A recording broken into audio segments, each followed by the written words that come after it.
வணக்கம் மக்களே, welcome back to நேற்று இன்று நாளை. இன்னைக்கு நம்ம ஆந்திரா ஸ்பெஷல் வெங்காய பச்சடி ரெசிபி தான் பார்க்க போறோம். வெங்காய பச்சடினா வேற எதுவும் இல்லைங்க, கத்திரிக்காய் சட்னி. இட்லி தோசை கூட தொட்டுன்னு சாப்பிட்ற மாதிரி சூப்பரா இருக்கும். இது நான் எப்படி பண்ணங்கிறத பார்க்கறதுக்கு முன்னாடி நம்ம சேனலுக்கு நீங்க ஃபர்ஸ்ட் டைமா வரீங்கன்னா மறக்காம சப்ஸ்கிரைப் பண்ணுங்க. இந்த சட்னியை பொறுத்த வரைக்கும் ஸ்பைசியா டேங்கியா இருக்கும். இன்னைக்கு நான் இந்த சட்னி பண்றதுக்கு ஒரு பலூன் கத்திரிக்காய், அதாவது ஆப்பர்ஜின்னு சொல்லுவோம் இல்லையா, அதை எடுத்திருக்கேன். ஒரு மீடியம் சைஸ் கத்திரிக்காய். கடாயில் 1 டீஸ்பூன் எண்ணெய் சேர்த்துக்கலாம். எண்ணெய் சூடானதும் 2 டீஸ்பூன் மல்லி விதைகள் சேர்த்துக்கோங்க. இது கூடவே 1 டீஸ்பூன் அளவுக்கு ஜீரகம் சேர்த்துக்கலாம். ஜீரகம் மல்லி விதை லைட்டாக வறுபடட்டும். வறுபட்டதுக்கு அப்புறமா ஜீரகம் மல்லி விதைகள் வறுபட்டதுக்கு அப்புறமா 4லேருந்து 5 பச்சை மிளகாய் சேர்த்துக்கலாம். பச்சை மிளகாய் டைரெக்டாக சேர்க்காதீங்க, வெடிச்சிடும். அதனால பச்சை மிளகாய் நல்லா அலம்பிட்டு நடுவில் ஒரு சின்ன ஓட்டையோ இல்லை கீரலோ போட்டுட்டு சேருங்க. பச்சை மிளகாய் லைட்டாக வறுத்துட்டு 3 தக்காளியை நீளமாக ஸ்லைஸ் பண்ணி சேர்த்துக்கலாம். தக்காளி வதங்கட்டும். ஃப்ளேமை மீடியமுக்கு மாற்றிட்டு மூடி போட்டு நம்ம இந்த தக்காளியை வேக வச்சுக்க போகிறோம். தக்காளி நல்லா வெந்து அந்த தோலெல்லாம் பிரிஞ்சு வரணும். அந்த ஸ்டேஜ் வரைக்கும் நம்ம குக் பண்ணிக்க போகிறோம். அந்த மாதிரி வந்ததுக்கு அப்புறமா நீங்கள் அடுப்பை ஆஃப் பண்ணிவிட்டு இந்த தக்காளி, பச்சை மிளகாய், தனியா, ஜீரகம் வறுத்தோம் இல்லையா, அது எல்லாத்தையும் தனியாக ஒரு பிளேட்டில் எடுத்து வச்சு ஆற விட்டுருங்க. அதே கடாயில் நான் 1லேருந்து 2 டீஸ்பூன் எண்ணெய் சேர்த்துட்டு கத்திரிக்காவெல்லாம் வேக வச்சு எடுத்துக்க போகிறேன். கத்திரிக்காய் நல்லா அலம்பிட்டு நம்ம ரவுண்ட் ரவுண்டாக கட் பண்ணி வச்சுக்கலாம். கருக்காமல் இருக்கிறதுக்காக மேலே கொஞ்சமாக உப்பு ஸ்ப்ரிங்கிள் பண்ணி வச்சுடுங்க. இப்போ இந்த கத்திரிக்காய் பீசஸ்லாம் ஒன்றா கடாயில் அரேஞ்ச் பண்ணிக்க போகிறோம். பலூன் கத்திரிக்காவை பொறுத்த வரைக்கும் விதை கொஞ்சமாக இருக்கிறதுனால உங்களுக்கு சீக்கிரமே வெந்துடும், நல்லா குழஞ்சு வரும். உங்களுக்கு இந்த கத்திரிக்காய் கிடைக்கலனா உங்கள் சைடு எந்த கத்திரிக்காய் கிடைக்குதோ அந்த கத்திரிக்காயில் இந்த சட்னியை நீங்கள் பண்ணிக்கலாம்.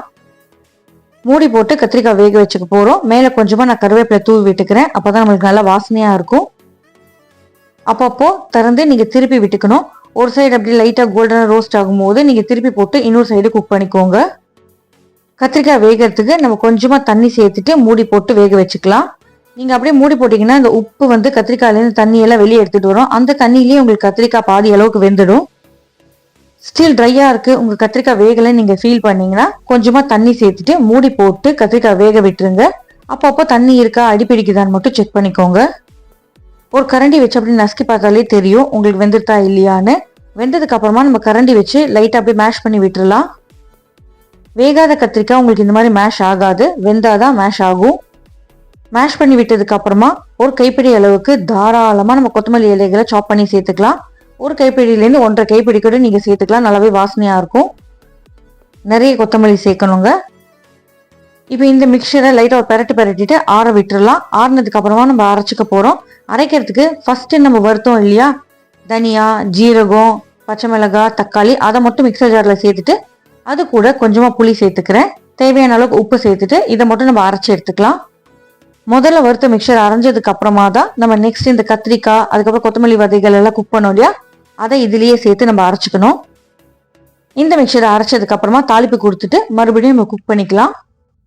நல்லா சூப்பராக தனியா வாசனையோட நம்மளுக்கு இந்த மிக்சர் ரெடி ஆயிடுது. இப்போ கடாயில் நம்ம கொஞ்சமாக எண்ணெய் சேர்த்துக்கலாம். நல்லெண்ணெயில் குக் பண்ணிங்கன்னா சூப்பராக இருக்கும். ஒரு 2 டேபிள் ஸ்பூன் நல்லெண்ணெய் சேர்த்துட்டு எண்ணெய் சூடானதும் 1/2 டீஸ்பூன் அளவுக்கு நான் கடுகு சேர்த்துருக்கேன். கடுகு நல்லா வெடிக்கட்டும். இது கூடவே ஒரு 1/4 டீஸ்பூன் அளவுக்கு ஜீரகம் சேர்த்துக்கலாம். ஜீரகம் பொரிஞ்சதுக்கு அப்புறமா 1/2 டீஸ்பூன் அளவுக்கு கடலைப்பருப்பு சேர்த்துக்கலாம். பருப்பு பொன்னிறமாக மாறுற வரைக்கும் எண்ணெயில் வறுத்துக்கோங்க. இது கூடவே வாசனைக்கு நான் கொஞ்சமாக பூண்டு சேர்க்க போகிறேன். பூண்டு அப்படியே தோலோட வாஷ் பண்ணிட்டு ஒரு தட்டிட்டு நம்ம சேர்த்துக்கலாம். அப்போதான் ஃப்ளேவர் நல்லா கிடைக்கும். பருப்பு பொன்னிறமாக மாறினதுக்கு அப்புறம் தான் நீங்கள் பூண்டு சேர்க்கணும். காரத்துக்கு ஒரு 2 காஞ்ச மிளகாயை நான் இதுலேயே உடச்சி சேர்த்துக்கிறேன். கொஞ்சமாக கருவேப்பிலை சேர்த்துருங்க. கருவேப்பிலை சேர்த்ததுக்கு அப்புறமா நான் முன்னாடியே சொன்ன மாதிரி பூண்டை தட்டிட்டு சேர்த்துக்கலாம். ஜஸ்ட் அப்படியே ஒரு 6-7 பல்ல தட்டிட்டு சேர்த்துருக்கேன். பூண்டு இந்த எண்ணெயிலேயே வறுபடட்டும், அப்போதான் பச்சை வாசனை எல்லாம் போகும். இதுலேயே ஒரு 1/4 டீஸ்பூன் அளவுக்கு மிளகாய் பொடி சேர்த்துக்கிறேன். மிளகாய் பொடி சேர்க்கும் போது நம்மளோட இந்த சட்னிக்கு நல்ல ஒரு கலர் கிடைக்கும். ப்ளஸ் நம்ம காரத்துக்கு பச்சை மிளகாய் மட்டும்தான் இது வரைக்கும் சேர்த்துருக்கோம். தாளிப்பில் காஞ்ச மிளகாய் சேர்த்துருக்கோம். இப்போ நம்ம அரைச்சி வச்சிருக்கிற அந்த சட்னி மிக்சரை இதில் சேர்த்துட்டு கலந்து விட்டுருங்க. மிளகாய் பொடி சேர்த்ததுக்கப்புறம் நீங்கள் ரொம்ப நேரம் விடக்கூடாது, உங்களுக்கு நெடி வர ஆரம்பிச்சிடும், கருகிடும். அதனால உடனே நீங்கள் அரைச்சி வச்சிருக்கிற அந்த சட்னியை சேர்த்துட்டு நல்லா கலந்து விட்டுட்டு உப்பு இருக்கான்னு செக் பண்ணிக்கோங்க. அவ்வளோதாங்க, நம்மளோட ஆந்திரா ஸ்டைல் வெங்காய ரோட்டி பச்சடி ரெடி. ரொம்ப சிம்பிள் தான். இந்த சட்னியை நீங்கள் வீட்டில் ட்ரை பண்ணி பாருங்கள்.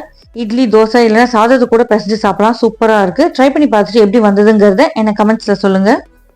நம்ம சேனலுக்கு நீங்கள் ஃபர்ஸ்ட் டைமாக வரீங்கன்னா லைக் பண்ணுங்கள், ஷேர் பண்ணுங்கள், மறக்காமல் சப்ஸ்கிரைப் பண்ணுங்கள். இன்னும் ஒரு நல்ல வீடியோட நல்ல ரெசிபியோட உங்களை நாளைக்கு சந்திக்கிறேன். நம்ம சேனல்ல இருக்கிற ரெசிபிஸ்லாம் உங்களுக்கு பிடிச்சிருந்தா மறக்காம நம்ம சேனலை எல்லாருக்கும் ஷேர் பண்ணுங்க, சப்ஸ்கிரைப் பண்ணுங்க. தேங்க்ஸ் ஃபார் வாட்சிங்.